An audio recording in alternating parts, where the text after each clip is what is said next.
বন্ধুরা আজকের ভিডিওতে আলোচনা করব থ্যাংক ইউ ম্যাম গল্প থেকে এমসিকিউ এর পার্ট 2 ভিডিও। পার্ট 1 এ আমরা বেশ ইম্পর্টেন্ট এমসিকিউ জেনেছি। কিছু কিছু বন্ধু আমাদের রিকোয়েস্ট করেছে পার্ট 2 দেওয়ার জন্য, অর্থাৎ আরেকটু ডিটেলে কিছু প্রশ্নোত্তর দেওয়ার জন্য। তো আজকে সেগুলি আলোচনা করব। তো চলো দেখে নেওয়া যাক এক এক করে। সবার প্রথমে যেটা আছে, the word blondes means ladies with dash hair. খুবই গুরুত্বপূর্ণ। ব্লন্ডস বলতে বোঝানো হয়েছে ladies with dash hair, black hair, golden hair, brown hair, white hair. বন্ধুরা এটার বাংলা হচ্ছে স্বর্ণকেশী অর্থাৎ গোল্ডেন হেয়ার। তাহলে অ্যান্সারটা হবে B, golden hair. Next, Roger could hear other people dash. Roger শুনতে পাচ্ছিল অন্যান্য লোকেরা কি করছিল, টকিং, লাফিং, সিঙ্গিং, লাফিং অ্যান্ড টকিং। বন্ধুরা মিসেস জোনস যখন রজারকে ভেতরে নিয়ে যাচ্ছিল ঘরের মধ্যে, হলঘরের মধ্য দিয়ে, তখন সে শুনতে পাচ্ছিল অন্যান্য লোকেরা লাফিং অ্যান্ড টকিং, কথা বলছিল এবং হাসাহাসি করছিল। Next, Mrs Jones left the purse on the dash. Mrs Jones তার পার্সটিকে কোথায় রেখেছিল, bench, day bed, night bed, ice box. বন্ধুরা এর উত্তর হবে ডে বেড। ডে বেডের উপরে রেখে সে কাজ করছিল। Next, Roger manage to say thank you. Roger, এখানে একটা সামহাউ কথা হলে ভালো হয়। Roger somehow manage to say, Roger কোনো মতে বলতে পারলো thank you because he was nervous. সে নার্ভাস ছিল। হি ওয়াজ অ্যাফ্রেড, ভীত ছিল। He was not interested to talk anymore, নাকি সে আর কথা বলতে চাইছিল না। আর লাস্ট হচ্ছে দ্য ডোর ওয়াজ শাট, অর্থাৎ দরজাটাকে বন্ধ করে দেওয়া হয়েছিল। এটার উত্তর হবে অপশন ডি, অর্থাৎ রজার যখন থ্যাংক ইউ বলে বিদায় নিতে যাচ্ছিল তখন মিসেস জোনস দরজাটাকে শাট করে দেয়, বন্ধ করে দেয় চোখের সামনে। তো এই জন্য এটা হবে। এর বেশি সে থ্যাংক ইউ ম্যামের বেশি সে কিছু বলতে পারেনি। Next, in thank you ma'am sweat popped out on the boys dash. Thank you ma'am গল্পে সোয়েট অর্থাৎ ঘাম ঝরিয়ে পড়ছিল ছেলেটির মুখে, গালে, পায়ে, কপালে। এটা অবশ্যই উত্তর হবে option A, face. Next one, Mrs Jones wanted to confess her guilt. Mrs Jones তার ভুল বা অপরাধ স্বীকার করতে চাইছিল কার কাছে, রজারের কাছে, গডের কাছে, হার মাদার তার নিজের মায়ের কাছে, নাকি কারোর কাছেই না।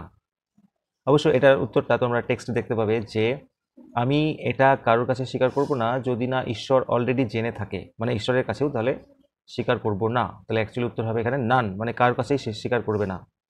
Next, Roger did not run away from Mrs Jones house because. Roger Mrs জোনসের বাড়ি থেকে পালিয়ে যায়নি because he did not want to dash. Very important প্রশ্ন। To mistrust Mrs Jones, Mrs জোনসকে অবিশ্বাস করার জন্য। টু হার্ট মিসেস জোনস, তাকে আঘাত করার জন্য। টু স্টিল এনিমোর, নাকি সে আর চুরি করতে চাইছিল না। নাকি to be mistrusted by Mrs Jones, অর্থাৎ he did not want to be mistrusted by Mrs Jones, অর্থাৎ সে চাইছিল না মিসেস জোনসের দ্বারা সে আবার মিসট্রাস্টেড হোক, তাকে আবার মিসেস জোনস অবিশ্বাস করুক, সেটা আর চাইছিল না। নেক্সট, মিসেস জোনস শুক দ্য বয়। মিসেস জোনস বাচ্চাটিকে ঝাঁকাতে লাগলেন আনটিল হিজ টিথ ড্যাশ, যতক্ষণ না তার দাঁতগুলি কি করতে লাগলো, একট মানে যন্ত্রণা করতে লাগলো, ব্রক মানে ভেঙে গেল, র্যাটেলড মানে খটখট করতে লাগলো, নাকি ফেল মানে পড়ে গেল। এটার অ্যান্সার অবশ্যই হবে র্যাটেলড, অর্থাৎ যতক্ষণ না তার দাঁত খটখট করতে লাগলো, খটখট আওয়াজ করতে লাগলো। নেক্সট দেখে নেবো, দ্য উইম্যান টোল্ড রজার। মহিলাটি রজারকে বলল to let the water run, জলটাকে রান করতে দিতে, আনটিল ইট গেটস ড্যাশ, যতক্ষণ না এই জলটি কি হয়, কোল্ড হয়, হট হয়, ওয়ার্ম হয়। এটার অ্যান্সার হবে বন্ধুরা ওয়ার্ম, যতক্ষণ না উষ্ণ হয়। হট লিখলে হবে না, যতক্ষণ না উষ্ণ বেরোয় ততক্ষণ। Next, Mrs Jones simply turned around. Mrs Jones just ঘুরলো অ্যান্ড ড্যাশ, আর কি করলো, শুক দ্য বয় বাচ্চাটিকে ঝাঁকাতে লাগলো, পিকড দ্য বয় বাচ্চাটিকে তুলে নিল, কিকড দ্য বয় নাকি লাভড দ্য বয়। বন্ধুরা নিশ্চয়ই তোমাদের মনে আছে জাস্ট ঘুরে সপাটে লাথি মারলো, অর্থাৎ kicked the boy. C is the correct answer. Next দেখে নেবো 13 নম্বর। পেন খাতা ছাড়া আমার কাছে কিছুই নেই, অনেক কষ্টে এগুলি করার চেষ্টা করছি বন্ধুরা তোমাদের জন্য। 11 নম্বর দেখে নেয়, in thank you ma'am the lady was dash. Thank you ma'am গল্পে লেডিটা কি করছিল, ফ্যাট ছিল, টল ছিল, শর্ট ছিল, লার্জ ছিল। ফুটিয়ে না পড়লে পারা যাবে না, এ লার্জ উইম্যান, তাই না, প্রথম লাইনেই আছে হয়তো large woman. Next, the cake that Mrs Jones offered Roger. যে কেকটা মিসেস জোনস রজারকে দিয়েছিল, কস্টস তার মূল্য কত ছিল, কেকটার মূল্য কত ছিল, $5, $10, 5 সেন্টস, 10 সেন্টস।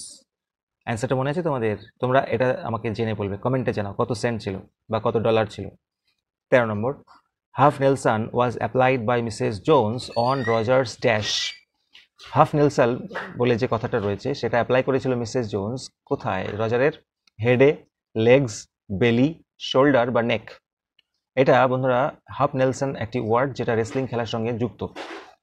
এটা ঘাড়ে অথবা কাঁধে ধরার কথা বলা হয়েছে। এটা অবশ্যই উত্তরটা হবে ডি। যদি অপশনে শোল্ডার থাকে শুধুমাত্র তাহলে শোল্ডার করবে, আর যদি নেক থাকে তাহলে নেক হবে। এরপরে বেন্ডিং ওভার দ্য সিঙ্ক, খুব ইম্পর্টেন্ট। সিঙ্কের উপরে ঝুঁকে পড়ে রজার আক্সড মিসেস জোন্স, রজার মিসেস জোন্সকে জিজ্ঞাসা করলো if she would take him to shop, jail, market, church, সে কি তাকে অমুক জায়গায় নিয়ে যাবে। তাহলে এই কোথায় নিয়ে যাবে এটা হবে উত্তর বন্ধুরা অবশ্যই জেলে। আর জেলটাকে রজার সবচাইতে ভয় পেত আর কি। লাস্ট কোয়েশ্চেন বন্ধুরা, Mrs Jones was carrying a large purse, Mrs Jones বহন করছিল একটা বড় পার্স দ্যাট হ্যাড ড্যাশ, যার একটা ফিতে ছিল। ফিতেটা কিরকম? Long, short, thin, thick. খুবই ডিটেলে না পড়লে মনে থাকবে না। এটা অবশ্যই হবে লং স্ট্র্যাপ, অর্থাৎ লম্বা ফিতে ছিল কাঁধে ঝোলানো। তাহলে বন্ধুরা তোমরা এই এমসিকিউগুলো অবশ্যই ভালো করে পড়ে যাও, আর যারা পার্ট 1 দেখোনি অবশ্যই ডেসক্রিপশন বক্সে পেয়ে যাবে। Thank you so much for watching this video.